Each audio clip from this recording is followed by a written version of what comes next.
What's up, guys? We are back with a full slate of MLB action here on Wednesday, July 31st. The trade deadline is now behind us. There was lots of wild stuff going on out there. We had a solid day regardless, though. We finished things off 3-2 overall. We have Baltimore minus 1.5. That was our best win of the day. We had them at plus 105 in that one. They won 6-2 behind a great start from Burns and 11 hits in that game. We actually had to scratch that Yankees game, guys, that we initially had in the pinned comment because Cole got scratched. He ended up not making that start due to fatigue or something. The Yankees ended up winning that thing 7-6. So if you got stuck with that game, Phillies bullpen sucking definitely helped you out there. The Mets minus 132, that was a solid win as well. We really liked that game. A 2-0 shutout behind an amazing start there from Manaea. The Seattle-Boston under, that was not good at all. Seattle's apparently an amazing offensive team now, and Fenway's given up tons of runs. So that was a loss. We also had a loss in the Royals minus 1.5. They won that game 4-3, had a good chance to win it 4-2, but yeah, the Royals only having 4 hits in that game, you can't expect them to really win that by more than 1.5. So that was a tough spot. But the Padres plus 102, that one came through. That was a late addition for us when we scratched that Yankees pick. We added the Padres plus 120, and they came through for us in extra innings with a 6-5 win there over the Dodgers. So a 3-2 day, a winning day, we'll definitely take it there. Let's get back to work and find some value on this big Wednesday slate. Before we jump into the games, hit that like button, guys. It only takes 1 second and really helps out the channel. If you like these videos, go ahead and subscribe. It's free and can notify you about new videos or anytime we go live. Our videos are sponsored by StumpTheSpread.com. Click the link in the description to go over there and join our free email list and check out our top confidence plays on all the major sports. Comment below with any bets you're looking at today and we will give you our best advice on all of them. We are committed to responding to every single comment every day, so let us know anything you want to say about my picks, these videos, or anything you see here. As always, our favorite picks will be in the pinned comment down below. Now let's get into our first game of the day. We've got the Miami Marlins going on the road to take on the Tampa Bay Rays. The Marlins come into this game fresh off of a loss. No major shock there. They lost game 1 of this series 9-3. They're hitting the ball in this one to Rodri Munoz, who's 1-5 this season with a 5.61 ERA. His last time out, guys, was against the Orioles. He did not have a good time back on July 25th. 5 innings of work, 6 hits, 6 earned runs, and 3 home runs allowed. He has had a couple of decent starts sprinkled in there, but not exactly against the best team. So not a starter we're super high on. Obviously, the Marlins not a team we're super high on, or really a bullpen that we're super high on. They've been jetsoning bullpen pieces and just like trading guys away like crazy. A 3.68 bullpen ERA at the moment, but I don't know if we can really count on that to continue for this team in their current trajectory. The offense obviously not looking amazing over the last couple of games either. 3 runs in game 1 of this series, 2 runs in the last game of their series at Milwaukee, and they've been taking steps to make this offense and generally speaking this team worse here at the trade deadline. So yeah, we'll see what they do here in the last part of the season, but I'm not expecting anything good. They're going up against the Tampa Bay Rays, who have also been a very active team here at the trade deadline. They won game 1 of this series 9-3, so that has to feel pretty good. They're only 55-52 on the season, so probably still feel like they're in the mix here, and I mean they are for sure. So we'll see what they can do here down the stretch. They're hitting the ball to Taj Bradley in this game, who's been lights out this season, guys. 6-4 on the year with a 2.43 ERA. His last time out was a great start at Toronto. 6 innings, 2 hits, no runs allowed while striking out 7 and walking 1. The guy hasn't given up an earned run over any of his last 3 starts, and that starts against Cleveland, the Yankees, and this last one against Toronto. So extremely positive stuff there for him so far. He's looked great this year and great lately, so we'll definitely take that. The Rays bullpen has been something of an enigma, guys. They're in the bottom half of the majors so far, but they're kind of reshaping things here with this team, so we'll see how that goes. A 4.23 bullpen ERA right now isn't looking great, but they're going up against Miami Marlins, a team that pretty much feels like they're trying to lose on purpose at this point. So looking at the Rays offense, they've scored 9, 2, and 4 runs respectively over their last 3 games, all of which were wins. They've definitely taken some steps to try to make this offense a little bit better. We saw Christopher Morel homer in his first game there with the Rays, so that has to feel great to see that pay off right off the bat. But generally speaking, this hasn't been an awesome offensive team this year, but we'll see how they look here in the end of the season. Looking at the numbers for this game, we've got the Marlins at plus 200. We've got the Rays at minus 245. We've got an over-under of 7.5 in this game. Miami, no major shocker, a terrible, terrible road team. 17-33 on the road. That's obviously not going to get it done. Tampa Bay, above 500 team at home, so that's something to look at. We've got both teams showing trends towards the under in this game, but with an over-under of 7.5, I don't think we're super interested in that. Guys, I'm going to be leaning towards the Rays minus 1.5. You take a minus 1.5, the current price, and it's the only price out there. It's currently at FanDuel right now. If you take a minus 1.5, you can get it at minus 102. That seems very appealing. A pretty good price there for a team that I think should win this game comfortably against a Marlins squad that's really not running anybody good out there right now. Next on the docket, guys, we've got the game that caused so much wildness yesterday. We've got the Yankees going on the road to take on the Philadelphia Phillies. With Garrett Cole getting scratched yesterday, we had to scratch that pick out of our pinned comment, but the Yankees ended up winning there in extra innings in a very crazy game. They're now 64-45 on the season, handing the ball to Nestor Cortez in this one. He's 4-9 on the season with a 4.13 ERA, coming off of, I would say, at least his third straight bad start, guys. He had back-to-back bad starts against the Rays, a pretty bad start at Fenway his last time out, 4 2/3 innings, 9 hits allowed, and 4 earned runs given up in that game. So he's not throwing the ball great right now. The Yankees bullpen, generally speaking, I mean, they've been a bit all over the place. It kind of feels like everybody's been a bit all over the place lately. A 3.62 bullpen ERA, that's not terrible over the course of the season, but maybe not our favorite bullpen right now. The bats have come alive, though, guys. As this team gets healthy, kind of as we predicted here, they've scored 7, 14, 8, and 11 runs, respectively, over their last few games. So things looking great for this team, at least at the plate. They're taking on the Phillies in this game, who come to this one fresh off of a third straight loss. That cannot feel great. They're sitting at 65-42 on the year. They're trying to figure out some stuff to make that bullpen better because it has been god awful here down the stretch. So we'll see how that goes, see how revamping that bullpen actually ends up looking. They're handing the ball to Christopher Sanchez in this game, who's 7-6 on the season with a 3.05 ERA. His last start was against Cleveland, guys. 6 innings, 8 hits, 3 earned runs. Obviously not his best stuff there. I mean, he hasn't really looked like himself since the All-Star break. So we'll see if he can round back into form here. Kind of a tough ask going up against a team like the Yankees, though. So we'll see what we get out of him in this game.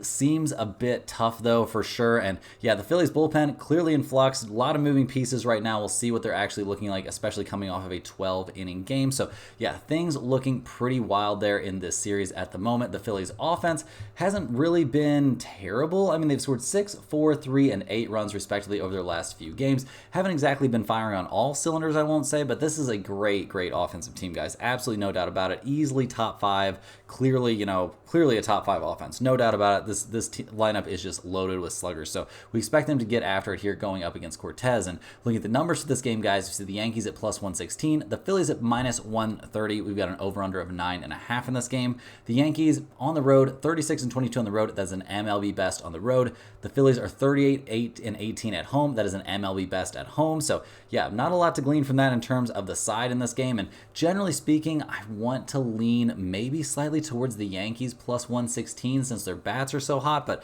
really, guys, I don't have much of a lean on the side. My lean in this game is over 9.5. I think we're going to see tons of offense. We've got two very tired pitching staffs just in general. We don't have starters that are throwing the ball well going out there. I mean, Sanchez is definitely a better starter than Cortez, but neither one is pitching well at the moment. So yeah, guys, I think we're going to see tons of offense.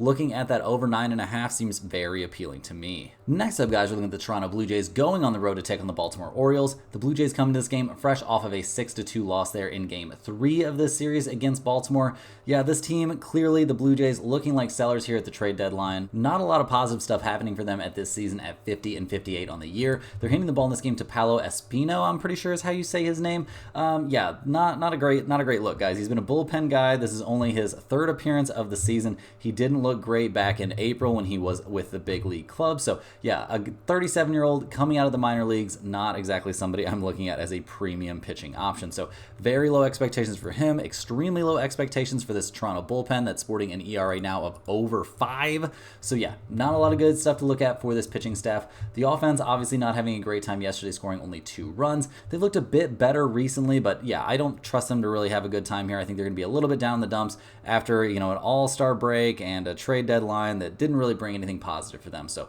not expecting a lot of good stuff from the Blue Jays, who are taking on the Orioles, who come into this game winners of 3 out of their last 4. Seems like they're rounding into form here. Obviously getting past the trade deadline has to feel good for them. 64-44 on the year, handing the ball to Grayson Rodriguez in this game, who's 12-4 this season with a 3.82 ERA. His last start was against the Padres, guys. 5 innings, 7 hits, 2 earned runs. Not really his best stuff. Obviously not terrible and not enough for his team to get the win, though they lost 6-4. But generally speaking, he's thrown the ball well this season. The last time he went up against Toronto, he went 6 2/3 innings. He gave up only a single earned run while striking out 4 and walking 0. So all pretty positive trends here for Grayson Rodriguez. The Orioles bullpen has had its problems lately. I mean, a 3.92 bullpen ERA currently is not where they were at earlier this season. But yeah, I mean, this bullpen, maybe not a disaster. I'm not going to say they're a disaster, but they could definitely use a little bit of work here.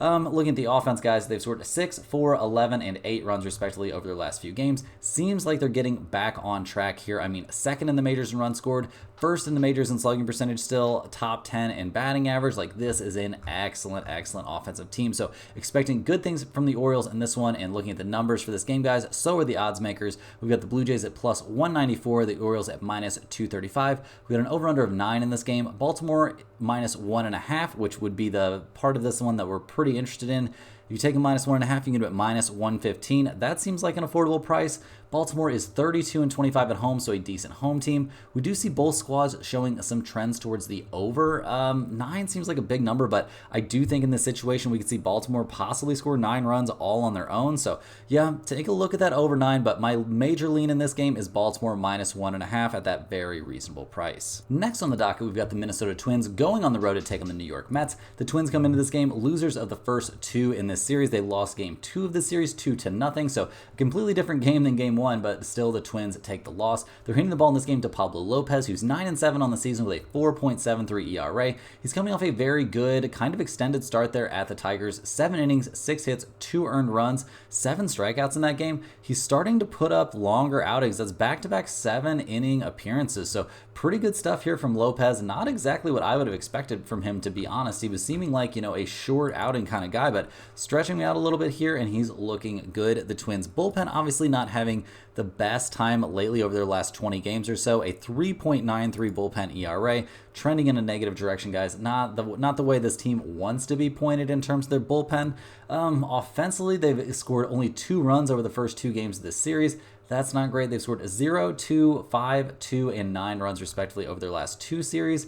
Just not exactly a team, not exactly an offense that's swinging the hottest bats. We do see them picking up some bullpen help here at the All-Star, or here at the trade deadline, so we'll see how that goes. But generally speaking, guys, how do we feel about this offense? Well, we'll feel an awful lot better when we see Carlos Correa get back out there on the field. It does not seem like that's going to be happening for this game, so a little bit worried about their offense here going up against the Mets, who come into this game winners of 2 in a row. Obviously, they are 57-50 on the year, hitting the ball in this game to Luis Severino, who's 7-3 this season with a 3.58 ERA. His last start was against the Atlanta Braves, guys. 5 innings, 7 hits, 2 earned runs. I wouldn't say exactly his best stuff, but his start before that, he was dominant against the Marlins. Honestly, his last 3 starts have all looked very, very good. So expecting pretty good things here from Severino, a guy that we've felt good about, generally speaking, basically all season long. In terms of their bullpen, the Mets, obviously, not the best bullpen, but still trending in a positive direction. They helped get that, shutout win yesterday. A 4.11 ERA coming out of the pen, and that's a number that's headed in the right direction. So lots of things to feel good about there. Also can feel good about the bats here, guys. I mean, obviously they're coming off a game where they only scored 2 runs, but the game before that they scored 15. This is obviously a top 10 offense, guys. We see Francisco Lindor leading the way for them. I mean, this team, they can hit the ball, no doubt about it. Maybe not swinging the absolute hottest bats coming off of a 2-run game, but yeah, 5th in the majors in runs scored, 12th in the majors, batting .250 as a team. Those are the kind of numbers that will work. So looking at the numbers overall for this game, we've got the Twins at minus 108, the Mets at minus 102. We got an over-under of 8 in this game. The Twins are 29-26 on the road. The Mets are an above 500 home team. No major trends towards the over-under here. I mean, 8 seems like a pretty small number at this point in the season. So if you wanted to take a look at over 8, that could make some sense. But guys, we are going to be on the New York Mets minus 102. This is way too cheap of a price. I know we're betting on a team to win their 3rd straight game, and Pablo Lopez has been throwing the ball well lately, but I mean, great starts against Detroit and the floundering Milwaukee Brewers, maybe not the toughest opponents. So yeah, guys, we're going with the Mets minus 102 in this spot. Looks very good to me. Moving right along here, guys, we're looking at the Atlanta Braves going on the road here to take on the Milwaukee Brewers. The Braves come into this game fresh off of a 5-1 win there in game 2 of this series. They're 57-49 on the year, handing the ball to Chris Sale in this game. That has to feel pretty great every time they get to say that, guys. 13-3 on the season, a 2.68 ERA. He's coming off of a great start at the Mets back on the 25th. He went 7 1/3 innings, gave up 2 hits, 2 earned runs, struck out 9 in a game we eventually saw the Braves lose 3-2. So that has to feel pretty freaking bad, guys, an outing that good, and you just don't get put in any sort of position to get a win. That's tough stuff out there. Sale is a tough guy, though. He's been looking great this season overall. Obviously, generally speaking, we feel great about him out there on the mound. We also feel very good about that Atlanta bullpen, second best in the majors, a 3.03 bullpen ERA. Literally nothing wrong with that. This offense, guys, they've scored 5, 3, 9, and 4 runs respectively over their last few games. Seems like they're finding some answers here. Ozuna's doing his thing for them, and yeah, this team offense has been what's held them back. And if they can keep the bats rolling here, if they can be an average offense, this team is going to win a lot of games. So we'll see what they can do here going up against the Milwaukee Brewers, who come into this game fresh off of that loss. They've actually lost 3 out of their last 5 overall. They've still got a 6-game lead there in the NL Central, so I'm sure they're not too worried. But yeah, losing somebody like Yelich is pretty tough. They got Frankie Montas in a trade. Like, that doesn't exactly get me going too much. So this team, not a great pitching staff. They're handing the ball to Freddie Peralta in this game, who's supposed to be their ace. He's 6-6 this year with a 3.94 ERA, coming off a very questionable start against the Marlins, guys. 5 1/3 innings, 6 hits, 5 runs, 3 of them were earned. He walked 5 in that outing. He gave up 2 home runs in that outing. Like, over his last 5 starts, I would say at least 2 of them, maybe 3, actually at least 3 of them have been very problematic. Some of the other ones have been very good, so we'll give the guy some credit, but yeah, just not someone that I'm super comfortable out there on the mound. Like, yeah, just don't love Freddie Peralta necessarily in this spot or really in any spot. The bullpen for the Brewers has been fine, guys. A 3.30 bullpen ERA is good, very, very good, but how much do we really trust this team, this pitching staff? It's getting a little bit questionable, and how much we trust their offense is going downhill dramatically. Losing Yelich is a big, big deal. Like I said, this team is still 9th in the majors in runs scored and 5th in the majors in batting average. But yeah, I mean, they're coming off a game where they scored 1 run, and they're about to go up against maybe the best pitcher in baseball right now. So looking at the numbers for this game, we see the Braves at -125, the Brewers at +114. We've got over-unders showing out there of 7 or 7.5. Atlanta is only 26-28 on the road, so that's not a great look. Milwaukee's been a great home team this season, but yeah, guys, they're going up against Chris Sale. So generally speaking, I don't think this game is going to end up in the pinned comment. Atlanta -125 is for sure my lean. I would lean over 7 probably. I mean, I could see some offense probably happening in this game. It's not going to be against Sale though. So yeah, we'll just have to wait and see what happens. But yeah, this one's not going in the pinned comment. Next on the docket, guys, we've got the Kansas City Royals going on the road here to take on the Chicago White Sox. The Royals come into this game fresh off of a win, but it was not the win we needed, guys. They won 4-3. They had their chance to win 4-2, couldn't quite get it done. They are 59-49 on the year, handing the ball to Brady Singer in this game, who's 7-6 this season with a 2.82 ERA. He's coming off a great start against the Cubs. His start before that was a great start against the White Sox, guys. He went 7 innings, gave up 5 hits, and no runs in a game we eventually saw the Royals win 6-1 in that game. He's been looking lights out over his last 5 starts. He did have a bad start at Boston on the 14th, but other than that, the dude has been throwing the ball extremely well. The Royals bullpen remains a bit of a question mark, guys. A 4.30 bullpen ERA has them clearly in the bottom third of the majors. Just not great coming out of the pen right now, but their hitting has been okay. I mean, they've scored 4, 8, 3, 4, and 6 runs over their last few games. Obviously leaning pretty hard on Bobby Witt Jr. to carry the load here for this offense. They're 10th in the majors in runs scored, 10th in batting average as well. Slugging percentage numbers are creeping up, and their on-base percentage has been pretty decent all season long. But yeah, a lot of the onus for producing offense for this team is on the shoulders of Bobby Witt Jr. So we'll see what he can come up with here against the White Sox. Again, I mean, the White Sox, obviously the worst team in baseball right now, guys, trending in a very negative direction, really kind of, just selling out, not everything, but, not doing anything to keep themselves afloat here at the trade deadline. They're handing the ball in this one to Drew Thorpe, who's 3-2 this season with a 4.81 ERA. His last start against the Seattle Mariners, guys, was an absolute disaster. He didn't even, he pitched 2/3 of an inning and gave up 8 earned runs. Don't really think we need to spend too much time on that. He got destroyed back on the 21st. He pitched at Kansas City and looked great. 6 innings, 3 hits, no runs allowed in that game. It was a game we eventually saw the Royals win 4-1, so definitely got to take that into consideration. Obviously, we can expect maybe something of a bounce back from Thorpe, but he's 23 years old, coming off a game where he got destroyed. We'll see what he's got out there in this one going up against the Royals, who, yeah, I mean, we've seen what we've seen from the Royals recently. The White Sox bullpen is obviously terrible. Not going to spend a bunch of time talking about that or about their offense. Worst offense in the majors, not particularly close now with Seattle making some additions. They're going to be the very, very dumpster of the league in terms of offensive production. So looking at the numbers for this game, we see the Royals at -190, the White Sox at +165. We've got an over-under of 9 in this game. The Royals are a below 500 team on the road, but the White Sox are 17-38 at home. So that's pretty embarrassing. We do see both teams showing trends towards the under. So honestly, guys, if you wanted to take a look at under 9 under the impression that we'll see Drew Thorpe have a bounce back game, that would big time make sense to me. That might actually end up being my favorite lean in this game because I don't know about taking the Royals -1.5 in this spot. Again, I mean, if you take a -1.5, you know, about -120. That doesn't seem super appealing to me, guys. What seems much more appealing is under 9, with the Royals being 28-18-3 to the under on the road. That is an MLB best under on the road number. And we see the White Sox are 30-23-2 to the under at home. So yeah, guys, go ahead and give me under 9 in this game, and it's got a legitimate chance to end up in the pinned comment.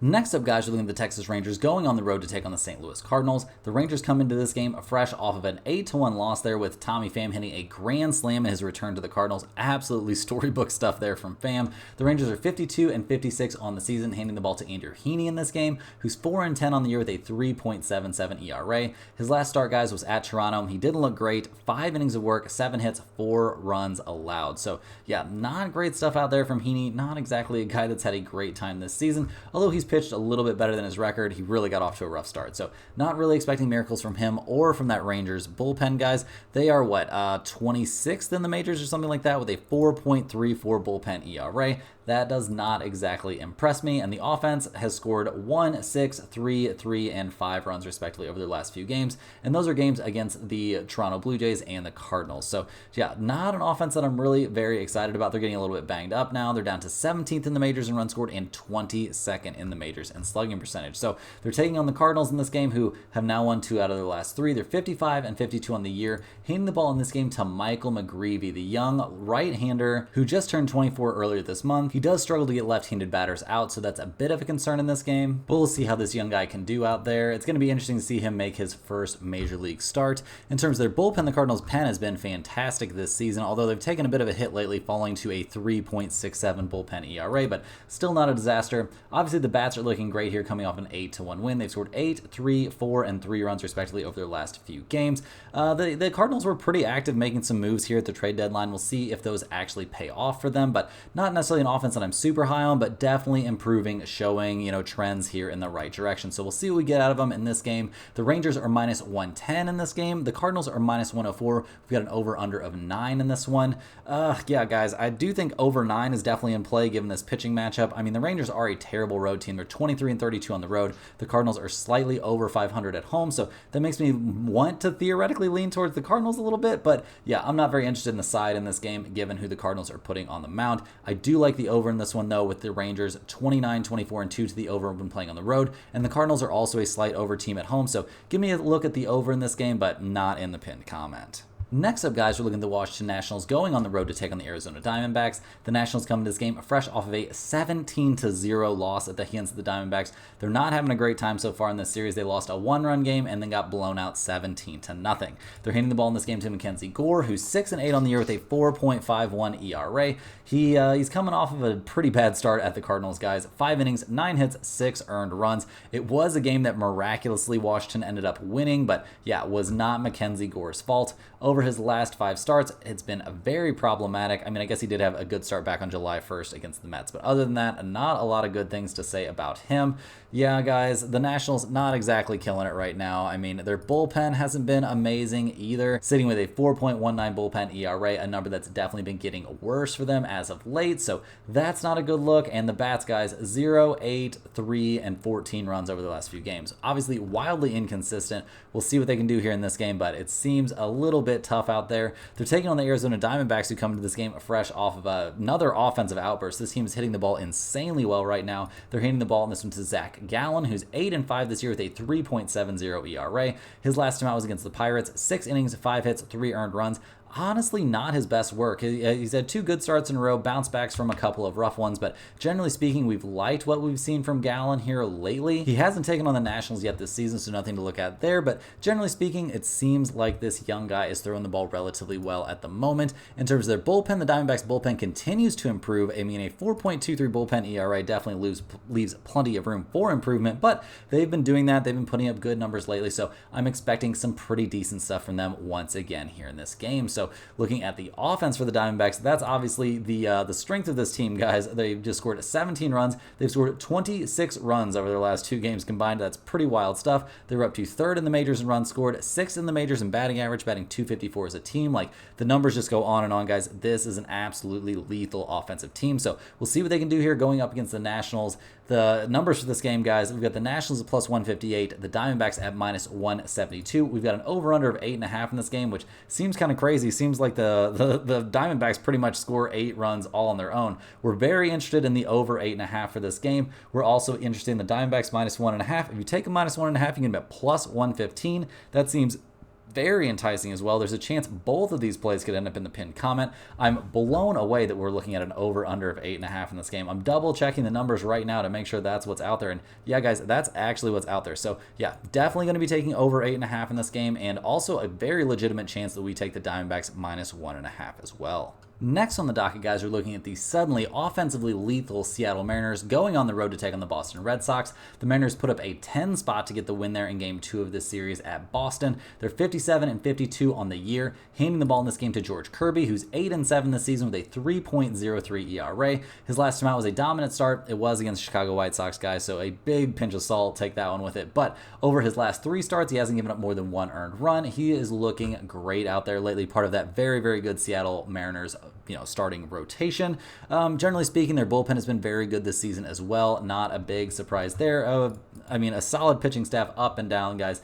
This team, not a lot of problems in the pitching department at all. The offense was their issue, but they've made lots of changes here to kind of improve things, and it seems like they're working out. I mean, this offense, they've now scored 10, 7, 6, 6, and 10 runs respectively over their last, 5 games is that? That is big, big numbers for this offense. Big numbers for any offense, to be honest. So expecting and hoping that good things will continue here for this Mariners team as they go on the road to take on the Red Sox in this game, who, come off that 10-6 loss, probably not feeling great. They are 56-50 on the year. Handing the ball to Brian Bello in this game, who's 10-5 this season with a 5.27 ERA.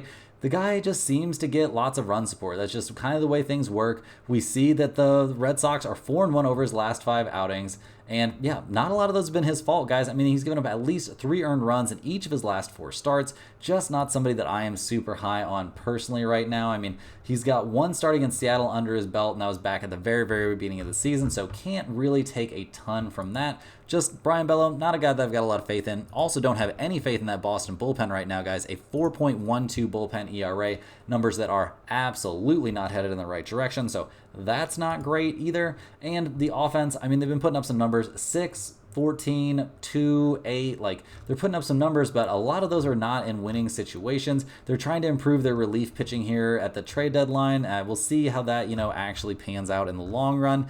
But right now, just not feeling great about this offense, even though they're 7th in the majors in runs scored. They're swinging the bats okay, but they're about to go up against a very, very tough starter. So we'll see what we get in this one. Looking at the numbers for this game, we've got the Mariners at minus 120, the Red Sox at plus 105. We've got an over-under of 9.5 in this game. Seattle, they're looking like a much better road team than their record would indicate. Boston, not exactly cruising along in their home games out there. Mixed trends towards the over-under, and honestly, guys, at this point, if you want to play an over-under in this series, I guess you got to lean towards the over because Seattle is a completely different offensive team now. But generally speaking, I'm leaning towards the Mariners minus 120. They have the far better starter out there, and they're hitting the ball well right now. Go ahead and give me the Seattle Mariners. Next on the docket, guys, we're looking at the Chicago Cubs going on the road to take on the Cincinnati Reds. The Cubs come into this game fresh off of a 6-3 loss there at Cincinnati at 51-58 on the season. They are now in dead last in the NL Central, straight up not having a good time out there. Not a lot of great stuff happening for this team at the trade deadline, and yeah, things are looking very, very bleak. They're handing the ball in this game to Kyle Hendricks, who's 2-9 on the season with a 6.95 ERA, coming off of, I guess, a start where his back was bothering him. It kind of just seems like that's the way it goes with him now. A good back day, you're going to get a good outing. A bad back day, and he's going to get shelled like he did at Kansas City. 5 innings, 8 hits, 6 earned runs. He's looked very, very all over the place lately. A lot of wild inconsistency. The Cubs bullpen, not really there to pick him up either when he has a hard time. I mean, they're getting a little bit better. A 3.73 bullpen ERA is not terrible, obviously, but is that a bullpen that we can really count on? Seems a bit problematic to me, and the offense has pretty much disappeared, guys. They've scored a grand total of 4 runs so far in this series at the Great American Ballpark. That is not a great look. We did see see Bellinger back out there, which gives this offense a little bit more punch. But guys, there's a reason this team is 23rd in the majors in runs scored and 24th in the majors in batting average this season. And it's not because they're a roster loaded with sluggers. They're taking on the Cincinnati Reds in this game, who are making, I don't know if you can say, a little bit of a charge for a team that's 52 and 55 on the year, but they're trying out there. They're handing the ball in this game to Nick Lodolo, who's 8-3 this season with a 3.45 ERA.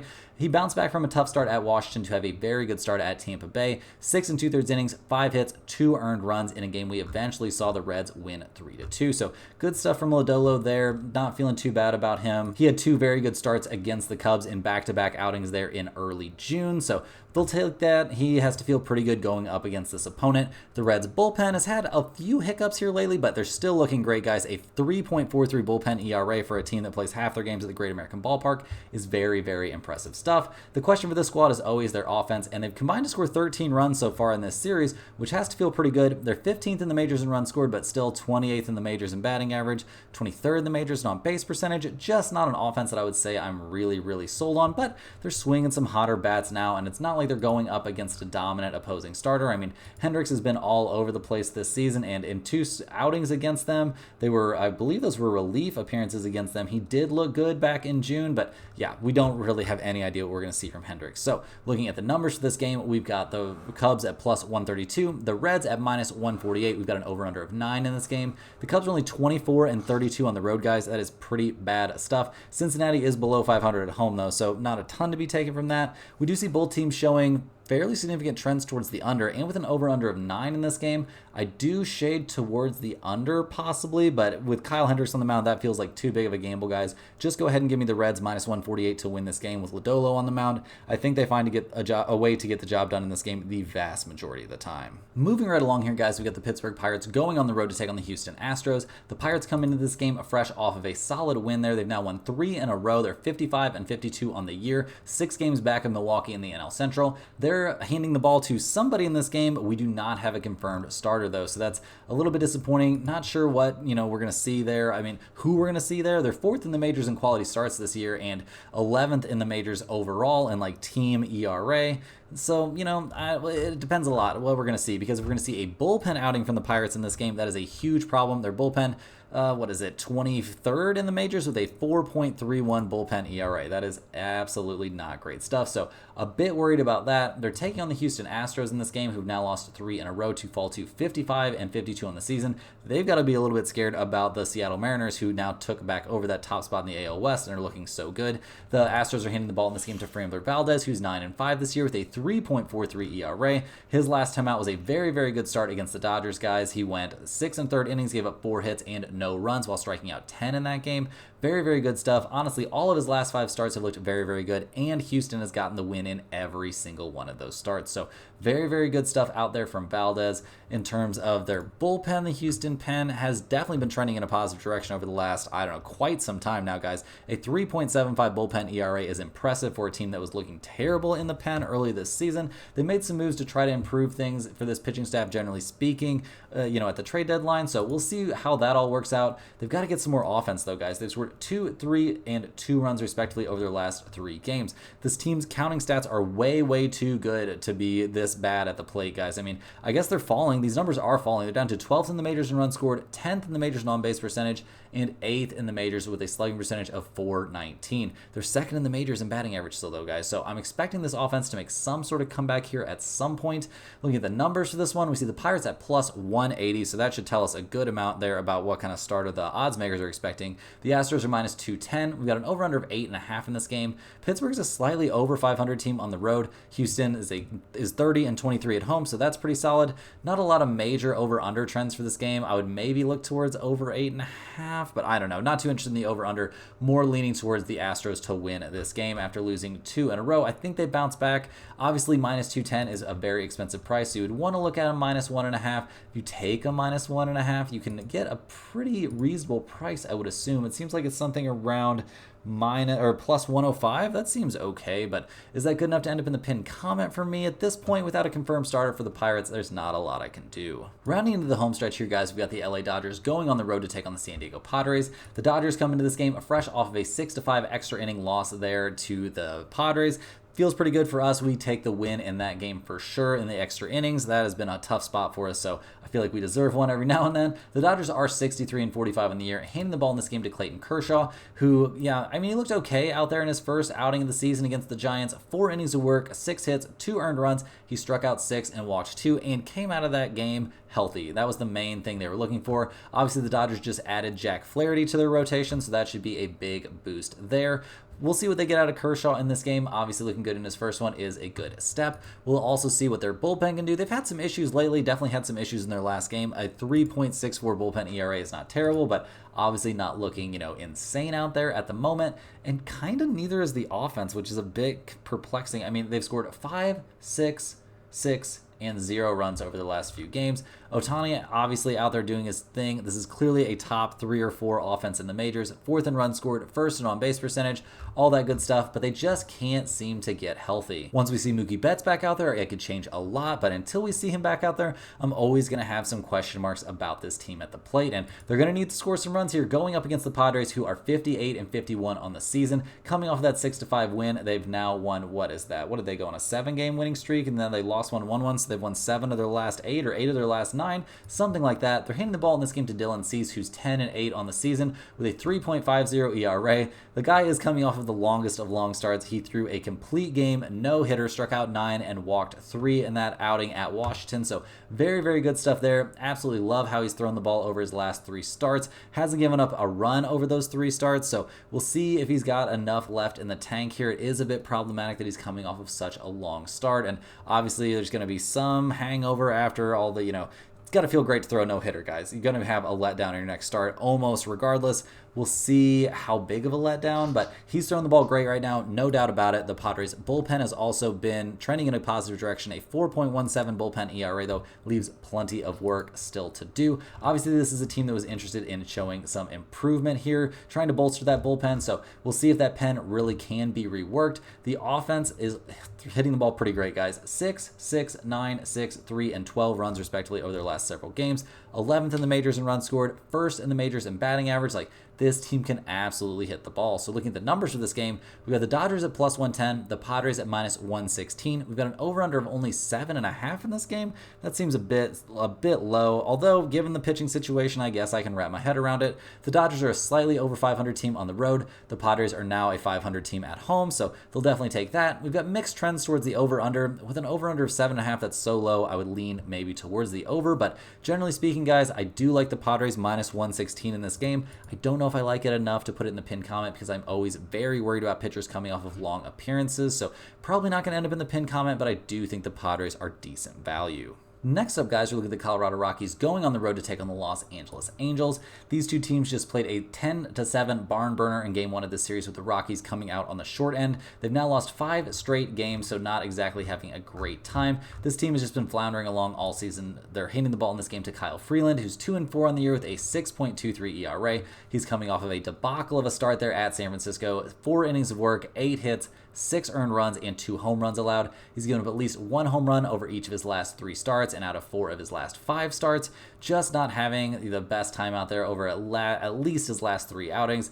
It seems like this guy is fading a little bit here down the stretch. And yeah, I mean, pitching for the freaking Colorado Rockies, it has to be a little bit hard to maintain your professionalism, your dedication to each start being a good one, stuff like that. Also, the worst bullpen in Major League Baseball is coming to back you up if you have to go out of the game. A 5.58 bullpen ERA is an absolute disaster. And yeah, the offense, they've been putting up some runs. They're trying up there at the plate. I mean, they've scored 7, 4, 0, 1, and 4 runs respectively over their last few. And that's all since having that 20-run outburst against the Boston Red Sox. So yeah, I mean, the offense, they've tried this season, but really you get a big boost from playing at Coors Field, and this still isn't an amazing offense. So they're going to do what they can here against the Angels, who come into this game winners of their last 2 in a row. They've actually won, 6 of their last 9. So I guess you could look at that as some sort of a positive, but at 47-60 on the year, this team isn't going anywhere quick. They're hitting the ball to Davis Daniel in this game. He's 1-2 this season with a 5.82 ERA. His last 2 outings, guys, he's got an absolute destroyed, and that was at Oakland and then at home against the Texas Rangers. Two pretty weak hitting teams. Maybe not the A's, but definitely the Rangers. So yeah, not somebody I'm looking for great things from. Also, not expecting good things from that Angels bullpen that's way down, bottom 5 in the majors with a 4.35 bullpen ERA. This team has been hitting the ball, guys, though. They've scored 10, 8, 1, 4, and 5 runs respectively over their last few games. Nothing wrong with that. They're 26th in the majors in runs scored, 22nd in the majors in batting average, but right now seems like they're swinging some relatively hot bats.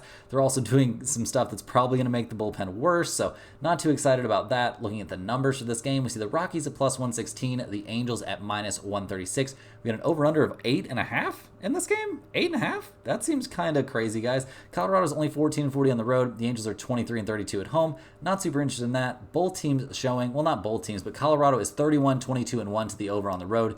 This number is way too small, guys. This should be like 9.5. Give me the over in this game for sure. This is definitely going in the pinned comment. I'm expecting plenty of offense in this game between two pretty terrible pitchers. So yeah, going to see the hitters getting out there, putting their numbers up, but not a lot of faith in who wins this game, just faith in lots of offense happening. Last but not least, guys, we've got the Oakland A's going on the road to take on the San Francisco Giants. The A's come into this game fresh off of a 5-2 win in game 1 of this series. They hit 4 home runs in that win. Pretty crazy stuff. They're hitting the ball to Ross Stripling in this game, who's 2-9 on the season with a 6.02 ERA.